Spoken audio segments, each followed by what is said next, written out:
हे काळजी घेतील. फोडाफोडीवरून होणाऱ्या टीका टिप्पणीनंतर आता काल आपण पाहिलं की उपमुख्यमंत्री एकनाथ शिंदे, खासदार श्रीकांत शिंदे आणि भाजप प्रदेशाध्यक्ष रवींद्र चव्हाण एकाच व्यासपीठावर होते. तिन्ही नेत्यांची भाषणं झाली आणि तिन्ही नेते पहिल्यांदाच एकत्र आले. पण एकनाथ शिंदे यांची जी देहबोली होती ती आक्रमक स्वरूपाची असल्याची चर्चा आहे. कसं पाहता याकडे? नाही, मला वाटतं तुम्हाला आनंद व्हायला पाहिजे. आम्हाला आनंद वाटतो की आमचं महायुतीचं वातावरण त्या ठिकाणी चांगलंच राहील. कारण माननीय मुख्यमंत्री नेहमी महायुतीमध्ये सुसंवाद राहावा यासाठी आग्रही राहिलेत. त्यांनी पुढाकार घेतला आहे आणि अशा प्रकारचं चित्र निश्चितच महायुतीच्या दृष्टीनं दिलासादायक, आशादायी अशा प्रकारचं आहे.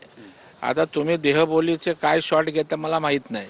आता दोघांमध्ये नेमकं काय झालं चर्चा आणि काय आक्रमक शिंदेसाहेब झाले हेही माहीत नाही. मला वाटतं अशा प्रकारे काही नाही आहे. सगळे आम्ही नगरपालिकेच्या निवडणुकीमध्ये एकमेकांविरोधात लढल्यामुळे थोडं त्या ठिकाणी विसंवाद होऊ शकतो, परंतु आम्ही सगळ्यांनी ठरवलं आहे की या ठिकाणी महायुती म्हणूनच महाराष्ट्रातील जनता जर आपल्यावर विश्वास ठेवत असेल तर तशाच पद्धतीनं सामोरं गेलं पाहिजे. काही निधी वाटपावरून भेदभाव आहे का महायुतीमध्ये? कारण श्रीकांत शिंदे यांनी म्हटलंय की जेव्हा मुख्यमंत्री एकनाथ शिंदे झाले होते तेव्हापासूनच निधी मिळायला सुरुवात झाली होती आणि देवाभाऊच निधी देतात असं रवींद्र चव्हाण यांनी म्हटलेलं आहे. त्यामुळे पुन्हा एकदा चर्चेला ऊत आलं आहे की नेमकं निधीवरून महायुतीमध्ये काही संभ्रमाचं वातावरण आहे का किंवा दोन्हीमध्ये अंतर्गत काही धुसफूस आहे का? अजिबात नाही. दोघांचंही म्हणणं खरं आहे. एकनाथ शिंदे साहेबांनी सुद्धा त्या ठिकाणी नगरविकास मंत्री म्हणून मुख्यमंत्री असताना कल्याण डोंबिवलीकडे लक्ष दिलं आहे, निधी दिला आहे आणि माननीय देवाभाऊंनी तर खास कल्याण डोंबिवलीवर विशेष लक्ष दिलं आहे आणि त्याच्यामुळे निधी माननीय मुख्यमंत्री देवेंद्रजींनी दिला आहे आणि शिंदेसाहेबांनी दिला आहे. आता प्रत्येक पक्षाचा नेता आपल्या पक्षाच्या प्रमुख नेत्याची त्या ठिकाणी पाठराखण करत असतो. आम्ही काय केलं सांगत असतो.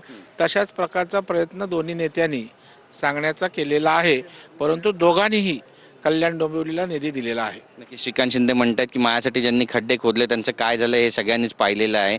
यावरून दोन्ही नेते आपसामध्ये काहीतरी कुरघोड्या करतात अशी सुद्धा चर्चा रंगते. यामध्ये किती तथ्य वाटते आणि दोन्ही पक्षांमध्ये समन्वय आहे का किंवा जर कमी पडत असेल तर पूर्ण होईल असं चित्र दिसतंय? तुम्ही काही खड्ड्याची चिंता करू नका. खड्डे भरून काढण्याची क्षमता माननीय मुख्यमंत्री देवेंद्रजींमध्ये आहे. कुठल्याही प्रकारचा विसंवाद नाही. विसंवाद जर काही छोटा मोठा असेल तर तो दूर करण्याची मानसिकता महायुतीची आहे.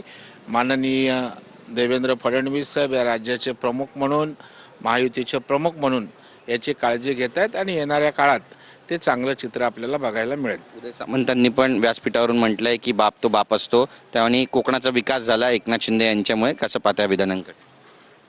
बाप एकच असतो. त्याच्यामुळे मला वाटतं की उदय सामंत यांच्या बोलण्याचा अर्थ तुम्ही वेगळ्या पद्धतीनं घेऊ नका.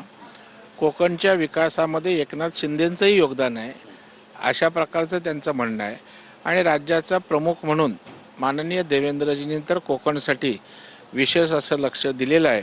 कोकणची जी आज भरभराट किंवा प्रगती होते त्याच्यामध्ये शिंदेसाहेबांसोबत माननीय मुख्यमंत्र्यांचाही मोठा त्या ठिकाणी हातभार आहे हे कोणालाही विसरता येणार नाही आणि उदय सामंत तशा अर्थानं बोलले नाहीत.